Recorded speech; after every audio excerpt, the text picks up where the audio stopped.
When I first signed the lease for the old house on Maple Street, I was excited but cautious. I was finally moving out on my own. No roommates, no parents, just me and my space. The house was older than I'd hoped, with creaky wooden floors, drafty windows that rattled when the wind blew, and a faint, persistent musty smell that seemed baked into the walls. But it was mine. The first few weeks passed without incident. I fell into a routine: work, dinner, Netflix marathons. The quirks of the house, the slow drain in the bathtub, the groan the heater made when it kicked on, became part of the background noise of my life. Then, things started to shift. It began small. I'd come home to find the kitchen light on when I was sure I'd switched it off. Not a big deal, I thought at first. Maybe I was just tired and forgetful. But after a few nights, the pattern was impossible to ignore. The light would flick on and off randomly, usually late at night when I was already in bed. One evening I got home later than usual. The front door was locked, but the porch light was off. Inside, though, the living room light was on. I was certain I'd turned every light off before leaving that morning.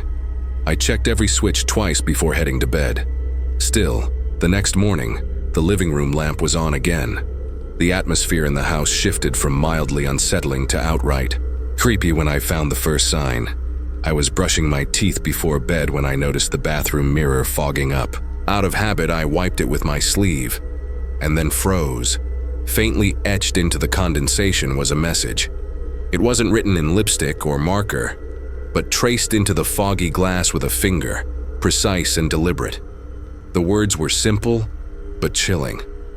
"I'm here." I didn't speak about it to anyone. I tried to convince myself it had been a trick of the steam or my imagination, but I wiped the mirror and went to bed feeling exposed, like someone was watching me from just beyond the glass. One morning, I noticed something odd on the kitchen counter.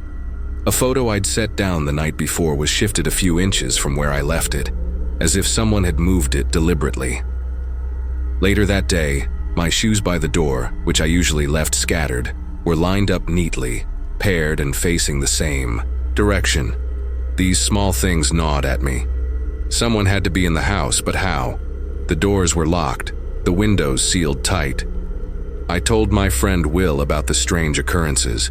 He's level-headed and skeptical, but agreed to help. We installed cameras in every room, small, discreet, connected to my phone so I could watch remotely. For days, there was nothing unusual on the footage. Just me going through my daily routines, alone. But the sense of being watched grew unbearable.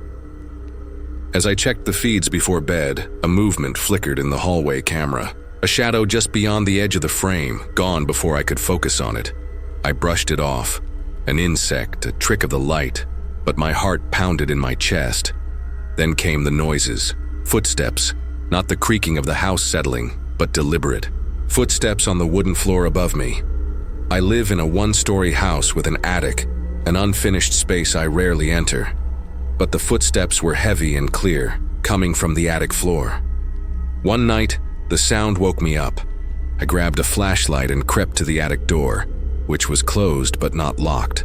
When I opened it, the door swung inward, revealing a dark, cluttered space. Inside, I found something that chilled me to the bone. A torn blanket folded neatly. In a corner, food wrappers crushed under a dusty box and a cracked old cell phone resting on the floor. The phone was dead. I didn't touch it. The police came and searched the house thoroughly. They found no signs of recent trespassing, no footprints, no forced entry, no fingerprints besides mine. They said the blanket and wrappers probably belonged to a previous squatter who had been caught and moved out before I arrived. Still, I wasn't convinced. The strange events didn't stop. The blinds in the living room would shift, tilting in ways I didn't leave them. The doors that I knew were locked would sometimes be slightly ajar, and my phone, the one I kept turned off and on the kitchen counter, would suddenly light up in the middle of the night. No messages, no notifications, just the screen glowing. Like it was responding to something I couldn't see. I tried to ignore it. I told myself I was tired or stressed, but the house had other plans. One afternoon, after a restless night, I packed a bag and planned to stay with Will for a few days. When I stepped outside, I felt it again. The prickling sensation of being watched, cold and insistent. A faint movement caught my eye in the window across the street. I turned, but no one was there. The curtains fluttered slightly, but I was sure I hadn't left any windows open. I stayed inside instead. I kept my hammer close after that, walking through the house every few hours to check locks and closets. One night I heard the soft buzz of my phone vibrating again, but it was off, dead. No notifications. I grabbed it up with shaking hands and saw the screen had turned on by itself. The phone's keyboard typed out a message, letters appearing one by one, as if by an invisible hand. Don't leave. I dropped the phone and ran to my car, sitting inside in the dark until dawn. After that night, I moved out, found a new apartment, changed my phone number, and tried to start fresh. But the strange sensations followed me. Sometimes when I'm alone and quiet, my phone buzzes with no notification. Doors creak even when locked, and sometimes out of the corner of my eye I catch movement, shadows flickering just beyond the edge of the light. The house wasn't just a place. It was something. Alive, something that clung to me, and it wasn't finished yet.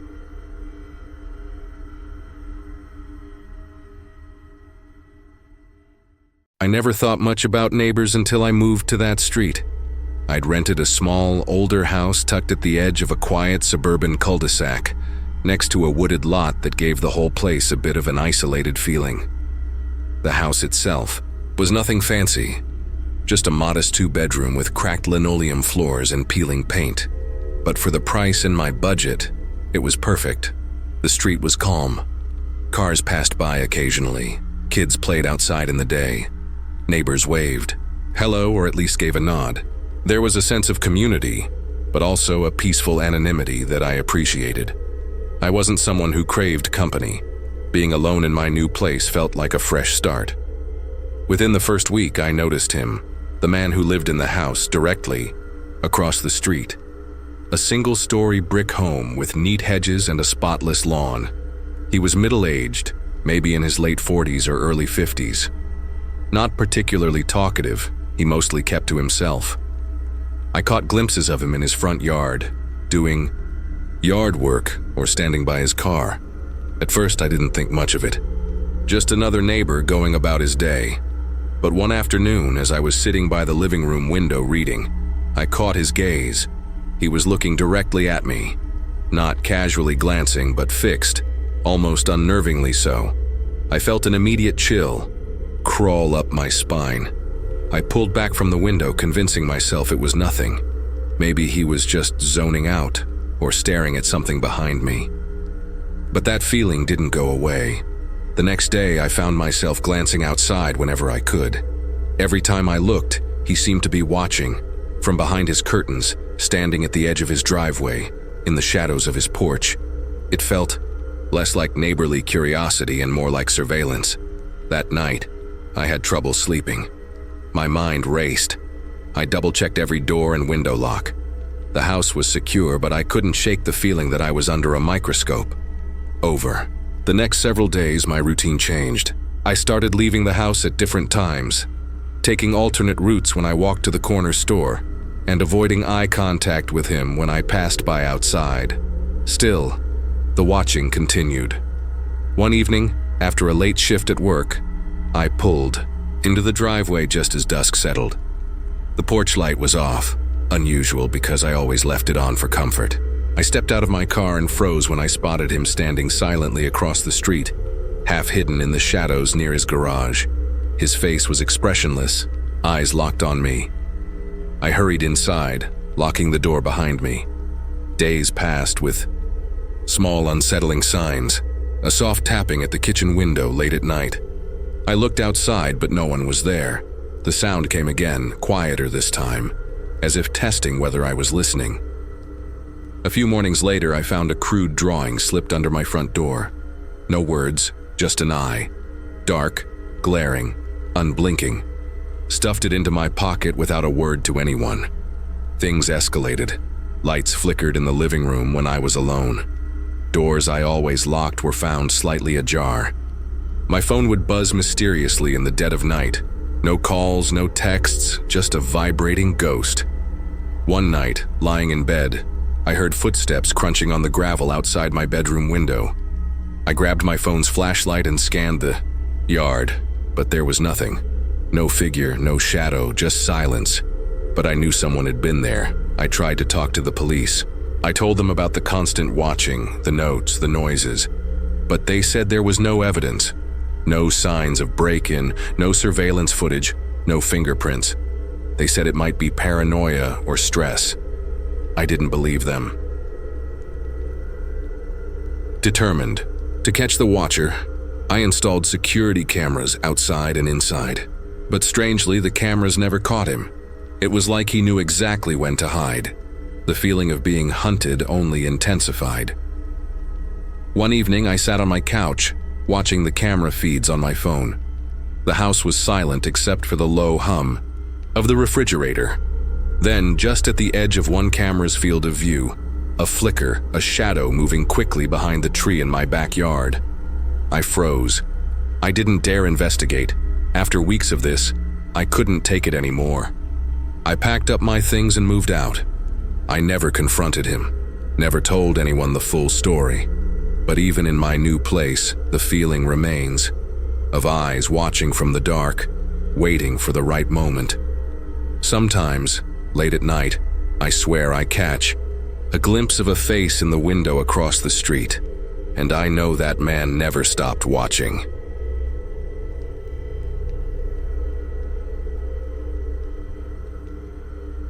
I'm used to quiet nights. I work the graveyard shift at a private security firm, 10 p.m. to 6 a.m., 5 nights a week. On my days off, I keep the same hours, sleep during the day, stay up all night. It's peaceful, lonely sometimes, but peaceful.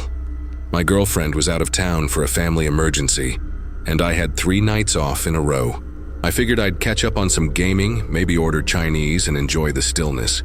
That second night, around 3:12 a.m., I was sitting on the couch with the TV on low volume when I heard it. A whisper. It was faint, like someone trying to talk from behind a wall. At first, I thought I imagined it. I muted the TV. Nothing, then I heard it again. "Hey, can you hear me now?" It came from above, the ceiling vent above the couch. I laughed nervously. "Weird," I said out loud. "Maybe a draft or an old pipe creaking." I resumed watching. "TV, I know you're there." This time I heard it clearly. I stood up slowly and climbed onto the couch, pressing my ear against the metal vent. Cold air brushed my face. Silence. Then, "I saw you eat pizza earlier." That chilled me. I had eaten pizza, a large pepperoni, delivered around midnight. I hadn't posted it anywhere. I didn't call anyone. Nobody else knew that. The voice was male, calm, like someone just starting a conversation. I turned off every light in the apartment and grabbed a kitchen knife. Sat in the dark. Waited. The whispering stopped after a few minutes. I barely slept. The next day, I called the apartment building's management. "There's something wrong with the ductwork," I told them. "I think someone's in the crawl space." The maintenance guy, Steve, came by that afternoon. Grizzled, mid-50s, grumpy as hell. He banged on the vent and said, "You got raccoons or a busted fan. Happens in these old places." I asked him to check the crawl space above the ceiling. "Too narrow," he said. "No way a person's up there. You'd need to be a spider to get through those ducts." He left me with a shrug and a "don't worry about it." That night I stayed awake again, lights off, watching the vent. 3:10 a.m. passed. Silence. I relaxed. Then at 3:15, "He's behind you." I spun around. Nothing. I ran to my bedroom and locked the door. Called my friend Mike, who lived across town. He didn't pick up. I stayed up all night listening. The voice whispered other things. "You snore when you sleep. Your girlfriend talks in her sleep too. You should clean.